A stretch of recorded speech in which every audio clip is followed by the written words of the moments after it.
Shalom, selamat datang, selamat bergabung di online service IFCF Yung. Apa kabar semuanya? Semoga kita semua senantiasa di dalam perlindungan kasih Tuhan. Perkenalkan, nama saya Enggan selaku host Anda pada ibadah pagi hari ini. Kami menyambut bagi Bapak Ibu dan Saudara semua yang baru pertama kali bergabung bersama online service kami. Selamat datang, kami sangat senang dapat melayani Anda. Apabila Anda memiliki pokok doa yang ingin didoakan bersama kami, ataupun Anda memiliki doa-doa yang sudah terjawab dan ingin dibagikan bersama kami, silakan klik tautan di bawah ini. Kami juga mempunyai kelompok kecil yang bernama iCare.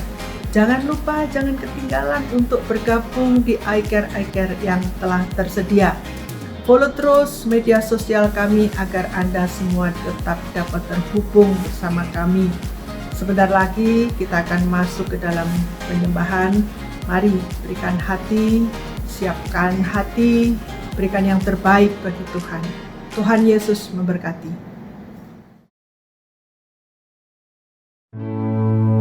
Shalom jemaat Tuhan, mari kita mau datang hampiri hadirat Tuhan, karena dari sanalah ada ketenangan bagi jiwa kita.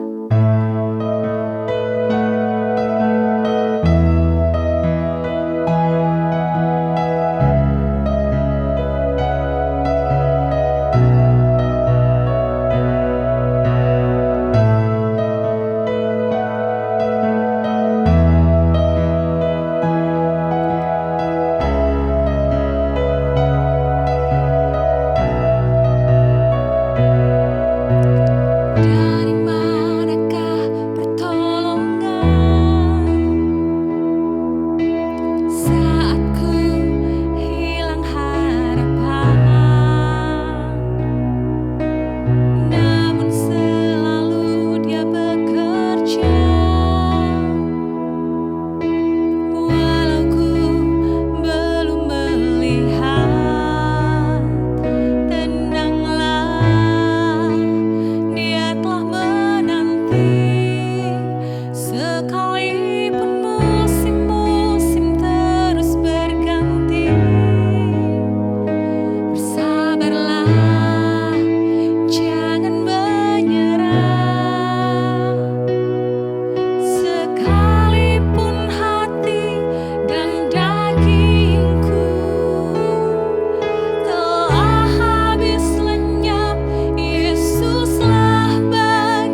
Shalom, happy Sunday buat semuanya. Senang rasanya kalau hari ini saya bisa menjumpai Anda semuanya dalam keadaan yang tidak kurang suatu apapun.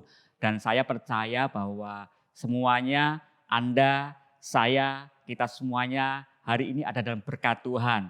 Dan kalau Anda merasa diberkati Tuhan, kasih tos kepada saudaramu, temanmu, keluargamu yang menyaksikan tayangan ini bersama-sama. Kasih tos dan katakan, terima kasih Tuhan, aku sudah diberkati. Ya, mari sebelum kita mulai merenungkan firman Tuhan, belajar firman Tuhan, kita akan berdoa terlebih dahulu. Yuk kita berdoa bersama-sama.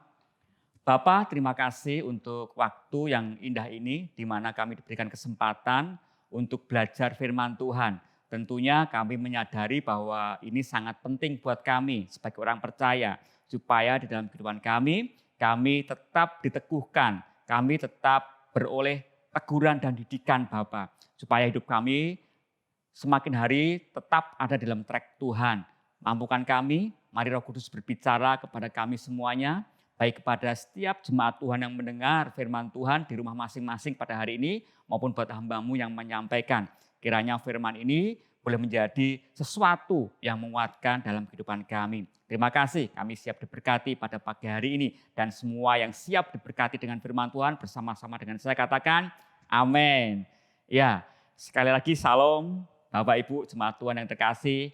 Terima kasih kepada para volunteers yang sudah melayani kita pada pagi hari ini, sehingga semuanya boleh berjalan dengan baik. Tentu saja ini karena ada tangan Tuhan yang menopang, tetapi juga ada kerja keras kalian yang bisa membuat semuanya bisa berjalan dengan baik. God bless you. Bapak Ibu jemaat Tuhan yang terkasih, sepanjang bulan ini kita belajar tema yang bagus, yang menarik, ya, di mana dalam tema ini kita bersama-sama belajar tentang apa yang utama di dalam hidup kita sebagai orang percaya dan bagaimana kita bisa melakukan yang utama itu dalam kehidupan kita. Dan minggu yang lalu, Anda masih ingat Pastor Andreas berbicara kepada kita semuanya tentang salah satu yang utama itu adalah menanti janji Bapa. Kita belajar minggu lalu bagaimana sikap kita dalam menanti janji Bapa itu. Dan hari ini saya mengajak kita semuanya untuk belajar tentang pribadi yang dijanjikan itu, penolong yang dijanjikan itu. Dan judul khotbah saya pada pagi hari ini adalah pribadi yang dijanjikan. Siap belajar semuanya? Jemaat Tuhan yang terkasih, yuk kita siapkan hati kita siapkan pikiran kita mau buka semuanya supaya firman Tuhan ini meresap dalam hidup kita. Ya, masih dari Kisah Para Rasul pasal yang pertama. Hari ini kita akan mencermati ayat yang ke-6 sampai yang ke-11. Yuk buka Alkitabnya, siapkan di rumah Anda masing-masing. Saya akan bacakan dari sini. Bapak Ibu bisa menyimak dan bahkan mungkin bisa membaca bersama-sama dengan saya. Ya, setuju ya? Ya, yuk kita akan membaca Kisah Para Rasul pasal yang pertama ayat 6 sampai 11. Demikian bunyi firman Tuhan. Maka bertanyalah mereka yang berkumpul di situ, Tuhan, maukah Engkau pada masa ini memulihkan kerajaan bagi Israel? Jawabnya, Engkau tidak perlu mengetahui masa dan waktu yang ditetapkan Bapa sendiri menurut kuasanya.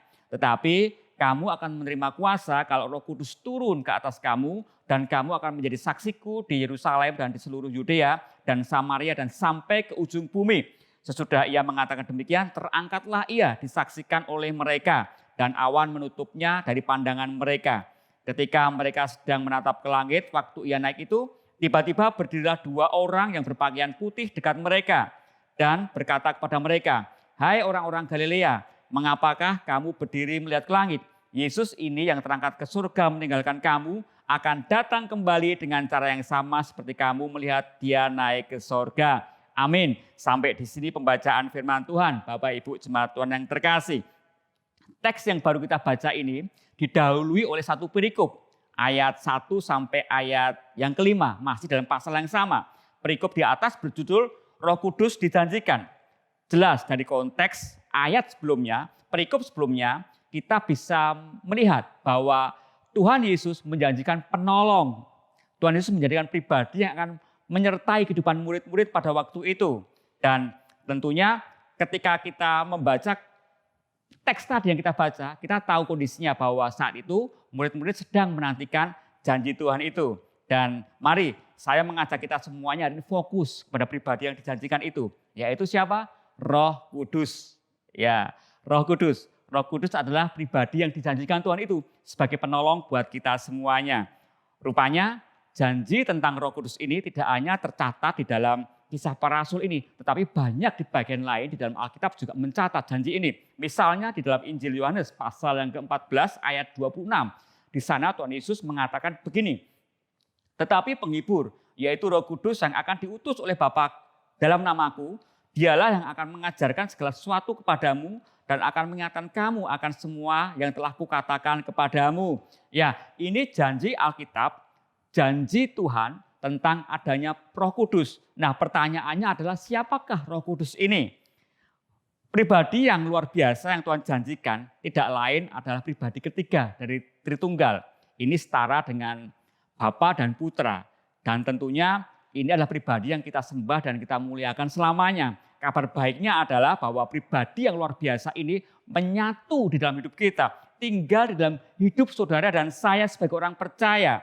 Jadi Anda sebagai orang percaya ketika Anda lahir baru, Anda mengundang Yesus masuk dalam hidup Anda mengundang Roh Kudus masuk dalam hidup Anda. Artinya bahwa mulai dari saat itu Roh Kudus sudah berdiam di dalam hidup Anda. Roh Kudus sudah menyatu dengan hidup Anda. Nah, sekarang pertanyaan berikutnya adalah apa sih yang Roh Kudus kerjakan buat kita semuanya? Karena tadi Roh Kudus itu menyatu dalam hidup kita, makanya kita bisa mengakses Dia kapanpun, setiap saat, 24 jam dalam waktu kita. Bahkan ketika kita pergi kemanapun, Dia ada bersama dengan kita. Dan janjinya adalah bahwa Dia tidak akan pernah meninggalkan kita. Di dalam hidup setiap kita, hidup saudara dan saya sebagai orang percaya, ada Roh Kudus. Dia adalah pribadi yang maha kuasa. Dia adalah pribadi yang maha kekal. Dia adalah pribadi yang lembut. Dia adalah pribadi yang mulia, penasehat, guru dan instruktur kita. Dan juga Dia sebagai penghibur dan penolong kita yang akan selalu hadir di dalam kehidupan kita. Setiap saat Dia akan bersama dengan kita. Jadi saudaraku yang terkasih, jangan pernah lupakan ini. Bahwa sesulit apapun kehidupan Anda hari ini, seterjal apa jalan yang Anda tempuh hari ini, saya mau katakan bahwa Anda berjalan bersama dengan Roh Kudus. Anda tidak menghadapinya sendiri, tetapi ada pribadi, penolong yang sekarang ada bersama dengan Anda, yaitu Roh Kudus. Dia yang selalu akan menyertai Anda. Nah, ini siapa dan apa yang Roh Kudus kerjakan? Nah, tentunya sebagai orang percaya kita juga harus belajar.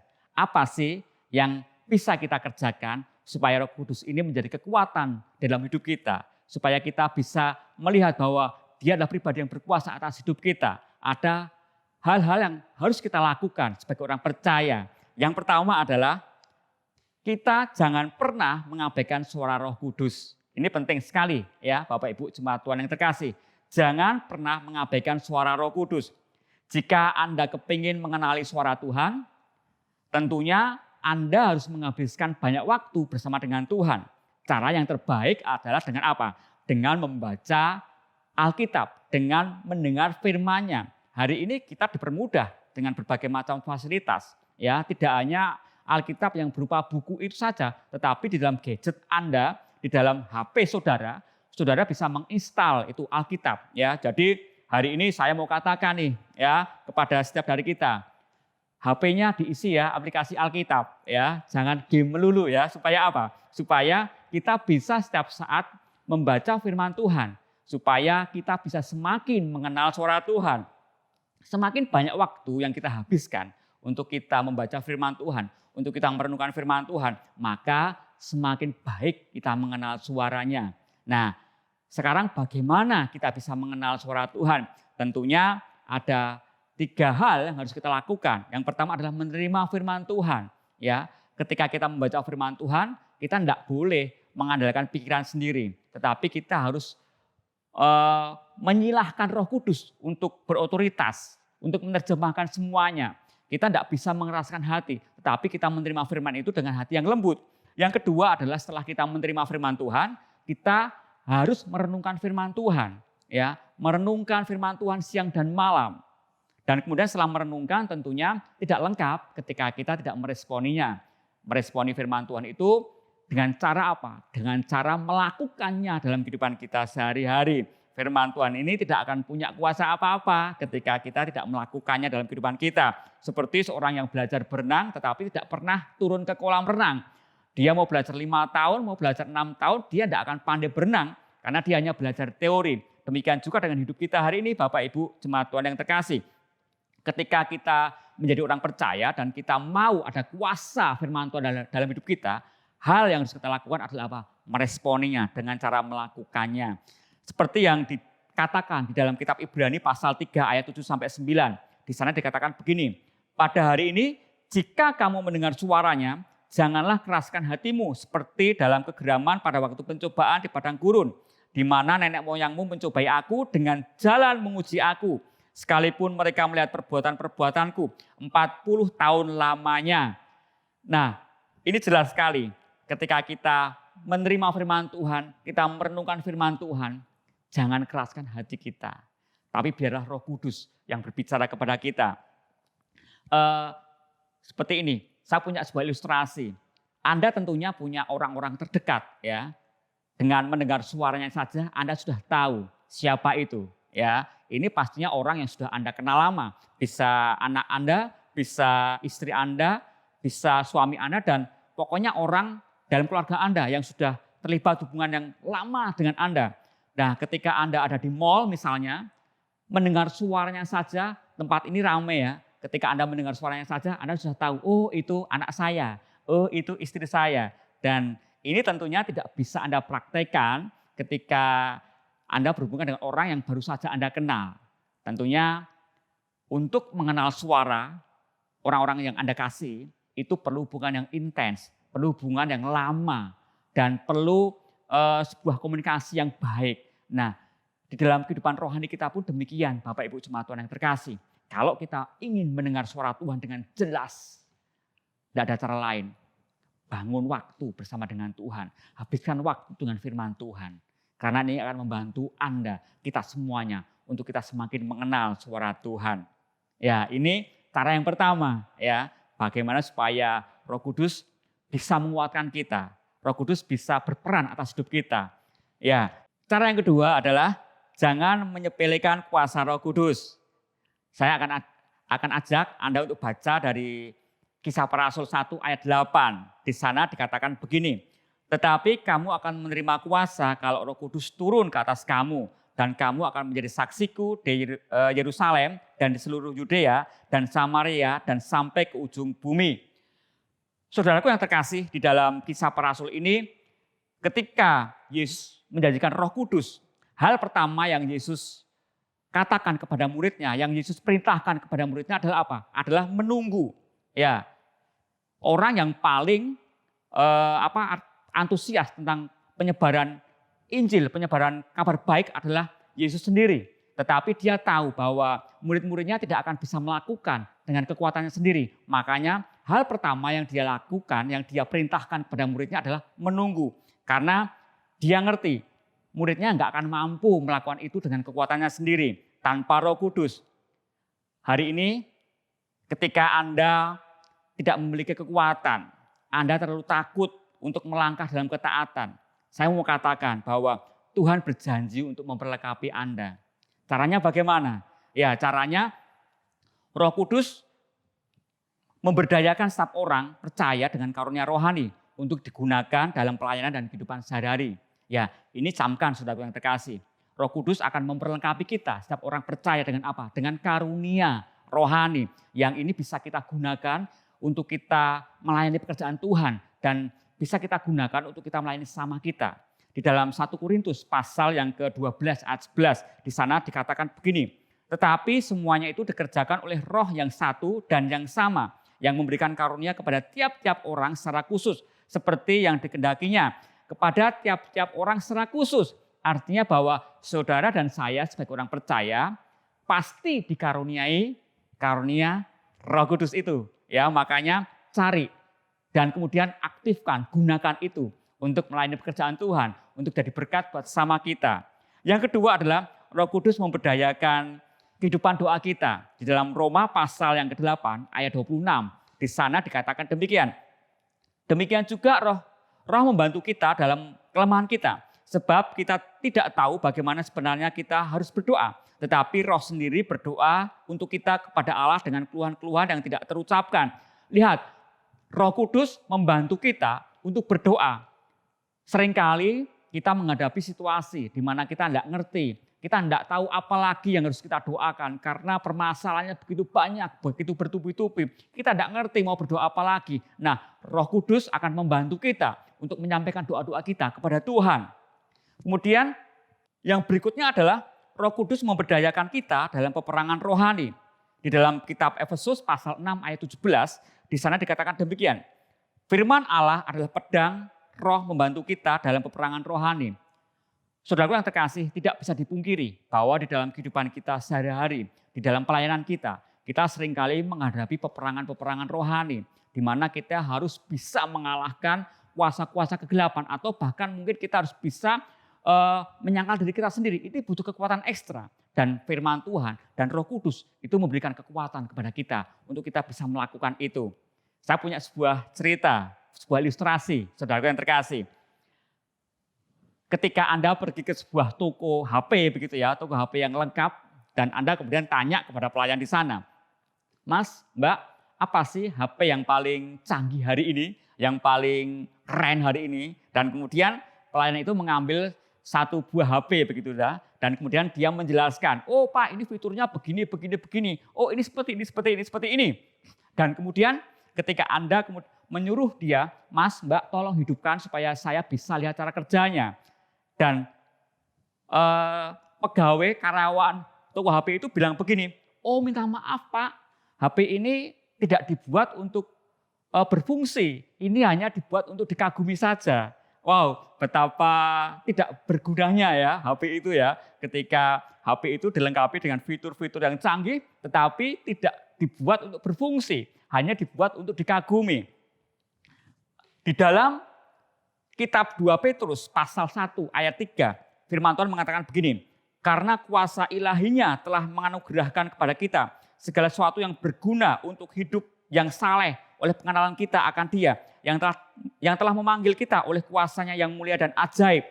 Nah, Bapak Ibu jemaat Tuhan yang terkasih, terkadang hidup kekristenan kita seperti ilustrasi tadi, kita sudah diperlengkapi. Ya, firman Tuhan dalam 2 Petrus pasal 1 ayat 3 mengatakan bahwa Ia telah menganugerahkan kepada kita segala sesuatu yang berguna untuk kita bisa hidup saleh.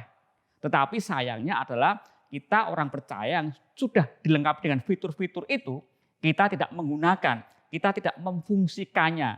Jadi sangat tidak berguna. Makanya poin kedua adalah jangan menyepelekan kuasa yang sudah Roh Kudus taruh dalam hidup kita. Ya, jadi setiap Anda, saya ada kuasa Roh Kudus dalam hidup kita. Jangan pernah menyepelekan itu. Ya, ini cara yang kedua. Cara yang ketiga adalah supaya kita bisa kuat, Roh Kudus bisa berfungsi menjadi kekuatan atas hidup kita, adalah jangan mengabaikan motivasi yang datang dari Roh Kudus. Di dalam Roma pasal 8 ayat 5 dan 6, di sana dikatakan begini, sebab mereka yang hidup menurut daging memikirkan hal-hal yang dari daging, mereka yang hidup menurut roh memikirkan hal-hal yang dari roh. Karena keinginan daging adalah maut, tetapi keinginan roh adalah hidup dan damai sejahtera. Saya punya pertanyaan buat Anda semuanya hari ini. Apa sih yang memotivasi hidup Anda? Ya, saya punya statement begini. Motivasi batin mengalahkan motivasi luar. Setuju dengan saya? Motivasi batin mengalahkan motivasi luar. Apa artinya ini? Artinya ketika Anda melakukan sesuatu karena orang lain memberitahu Anda, itu pasti tidak akan bertahan lama. Tetapi berbeda ketika Anda melakukan sesuatu itu karena Anda tahu memang ini yang saya lakukan. Karena Anda tahu bahwa ini adalah sesuatu dari dalam. Makanya ini akan bisa lebih berhasil daripada yang tadi. Makanya saya katakan motivasi batin, motivasi yang dari luar, yang dari dalam diri kita. Ini lebih kuat daripada motivasi yang dari luar. Nah sekarang pertanyaannya adalah begini, dalam kehidupan rohani kita, apa sih yang membuat kita termotivasi? Apakah dari luar, unsur-unsur dari luar, ataukah Roh Kudus yang memotivasi kita? Ada banyak orang percaya yang tidak dapat membedakan antara inspirasi dan emosi. Sebenarnya keduanya ini gampang saja dibedakan atau didefinisikan. Kalau emosi ini selalu datang dari luar manusia, sedangkan inspirasi ini berasal dari Roh Kudus dalam hidup manusia. Emosi tidak bisa menjadi pemimpin yang bisa dipercaya karena akan banyak menyesatkan. Coba ketika Anda membuat keputusan, ketika dalam kondisi yang emosi, pasti keputusan yang Anda buat adalah keputusan yang salah. Makanya jangan pernah bertindak karena dipandu oleh emosi. Ya, tetapi beda dengan inspirasi. Ketika Roh Kudus ada dalam diri kita, Dia memberikan hikmat kepada kita. Dia memberikan pengajaran dalam hidup kita, apa yang harus kita lakukan. Maka ini sudah pasti adalah sesuatu yang benar, sesuatu yang berkenan di hadapan Allah. Dan ini adalah motivasi yang terbaik. Jadi hari ini saudaraku yang terkasih, saya mau mendorong kita semuanya. Masing-masing dari kita sudah punya Roh Kudus. Mari jadikan ini sebagai motivasi kita. Jadikan ini sebagai sesuatu yang menggerakkan hidup kita. Di dalam surat Galatia pasal yang kelima ayat 16 sampai 18 di sana dikatakan begini. Maksudku adalah hiduplah oleh roh, maka kamu tidak akan menuruti keinginan daging. Sebab keinginan daging berlawanan dengan keinginan roh dan keinginan roh berlawanan dengan keinginan daging. Karena keduanya bertentangan sehingga kamu setiap kali tidak melakukan apa-apa yang kamu kehendaki. Akan tetapi jikalau kamu memberi dipimpin oleh Roh Kudus, maka kamu tidak akan hidup di bawah hukum Taurat. Lihat Bapak Ibu jemaat Tuhan yang terkasih, motivasi yang dari Roh Kudus. Kita harus hidup menurut roh, bukan keinginan daging kita. Tingkah laku kita, keputusan kita bukan dipandu oleh emosi kita, tetapi dipandu bagaimana Roh Kudus itu berbicara dalam hidup kita. Hari ini kita sudah belajar Bapak Ibu jemaat Tuhan yang terkasih tentang pribadi yang dijanjikan. Dan tentunya kita harus mengerjakan bagian kita supaya Roh Kudus ini bisa berfungsi di dalam kehidupan kita. Yang pertama ya, jangan pernah abaikan suara Roh Kudus ya. Bagaimana kita bisa mendengar Roh Kudus? Yang pertama adalah menerima firman Tuhan tentunya, merenungkan firman Tuhan dan meresponinya dengan melakukannya. Yang kedua, jangan pernah menyepelekan kuasa Roh Kudus ya. Kita bersyukur kalau Tuhan sudah memberikan kuasa, Tuhan sudah memberikan kita sumber daya yang begitu luar biasa. Fungsikan itu dalam diri Anda. Yang berikutnya adalah jangan mengabaikan motivasi yang datangnya dari Roh Kudus. Pastikan bahwa Roh Kuduslah yang memotivasi setiap tindakan Anda. Amin. Kiranya firman ini boleh menjadi sesuatu yang menguatkan dalam kehidupan kita. Dan kita bisa semakin hari boleh melakukan firman Tuhan. Tidak hanya sebatas kita mendengar hari ini, tetapi kita melakukannya hari ini. Puji Tuhan. Bapak Ibu jemaat Tuhan yang terkasih, mari sebelum kita mengakhiri ibadah kita pada pagi hari ini, kita akan berdoa bersama-sama. Yuk kita berdoa. Bapa, terima kasih atas firman-Mu pagi hari ini. Kami tahu bahwa di dalam kehidupan kami seringkali kami masih sering mengandalkan pikiran kami, logika kami. Walaupun kami tahu bahwa sebagai orang percaya, kami sudah ada Roh Kudus dalam hidup kami. Tapi seringkali kami mengabaikan itu. Dan hari ini kami mohon ampun Tuhan. Kami rindu bahwa mulai dari hari ini kami mau terus mengaktifkan Roh Kudus dalam hidup kami. Biar Roh Kudus itu tetap terus menyala dalam hidup kami. Kami mau bahwa Roh Kudus yang pimpin kami dalam setiap langkah kami. Karena kami adalah pribadi yang terbatas. Kami adalah pribadi yang tidak tahu ke depannya seperti apa Tuhan. Tetapi ketika kami berjalan bersama dengan Roh Kudus, kami akan dituntun, kami akan dibimbing. Terima kasih Bapak atas firman-Mu pada pagi hari ini. Kiranya ini tetap menjadi rema dalam setiap kehidupan kami. Kami boleh memutuskan, kami boleh mengambil sesuatu yang bisa kami terapkan dalam kehidupan kami. Yang terlebih bahwa kami rindu bahwa dalam hidup kami tidak hanya pandai mendengar firman Tuhan, tetapi kami juga pandai melakukan firman Tuhan. Terima kasih Bapak, terima kasih hari ini hamba-Mu berdoa untuk setiap jemaat Tuhan. Dimanapun mereka berada hari ini Bapak, dalam kondisi apapun mereka, kami hamba-Mu berdoa supaya ada tangan Tuhan yang terus menopang mereka. Kalau kami semuanya dan setiap jemaat Tuhan boleh ada sampai titik ini, tentunya itu karena penyertaan Tuhan. Dan kalau hari ini ada di antara mereka yang bergumul dengan kelemahan fisik, hamba-Mu berdoa supaya tangan Tuhan yang kuat itu boleh menyembuhkan setiap sakit penyakit kami.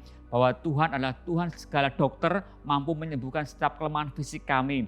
Dan hari ini kalau ada beberapa kami yang bergumul tentang masalah hubungan Bapak, baik itu hubungan suami dan istri, orang tua dan anak, ataupun sebaliknya, hamba-Mu berdoa supaya ada hati yang besar di antara kami yang boleh mengampuni, saling mengampuni satu sama yang lain. Seperti hatinya Kristus yang sudah mengasihi kami dengan begitu besar Bapak, kami juga mengasihi sama kami dengan begitu besar. Kalau hari ini ada jemaat Tuhan yang bergumul tentang masalah finansial, masalah kerjaan, masalah ekonomi, hamba-Mu berdoa, tangan Tuhan yang menopang dan memelihara kehidupan kami. Setiap dari kami adalah biji mata Tuhan. Kalau bunga di padang dipelihara Tuhan, kalau burung di udara dipelihara Tuhan, terlebih kami, orang-orang yang Tuhan kasihi, kami yakini ada pemeliharaan Tuhan di dalam kehidupan kami. Setiap kebutuhan kami, setiap pekerjaan kami, setiap usaha kami berdoa supaya Tuhan memberikan kecukupan dan kelancaran buat semuanya. Terima kasih Bapak, terima kasih. Terima kasih, dan sebentar kami juga akan mengakhiri ibadah ini, dan kiranya segala sesuatu yang boleh kami dengar hari ini boleh menjadi sesuatu yang menguatkan dan memotivasi kami. Mari jemaat Tuhan, kita akan angkat tangan kita akhiri ibadah kita dengan menerima berkat Tuhan. Kiranya Tuhan memberkati engkau dan melindungi engkau. Kiranya Tuhan menyinari engkau dengan wajahnya dan memberi engkau kasih karunia. Kiranya damai sejahtera Tuhan selalu melingkupi engkau dimanapun engkau berada. Jadilah terang, jadilah teladan dimanapun engkau berada. Jadilah saksi Kristus yang boleh memenangkan jiwa dimanapun engkau berada. Kami sudah menerima berkat di dalam nama Bapa, Putra, dan Roh Kudus. Amin. Sekali lagi selamat hari Minggu saudaraku yang terkasih. Tetap jaga kesehatan dan terus berdoa ya.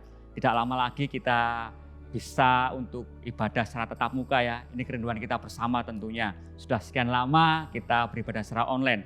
Terus dukung doa ya saudaraku yang terkasih, supaya semuanya boleh berjalan dengan baik dan kita bisa melakukan ibadah kita secara tatap muka. Oke, selamat hari Minggu sekali lagi, tetap jaga kesehatan dan jangan lupa bahagia. God bless you.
Smile.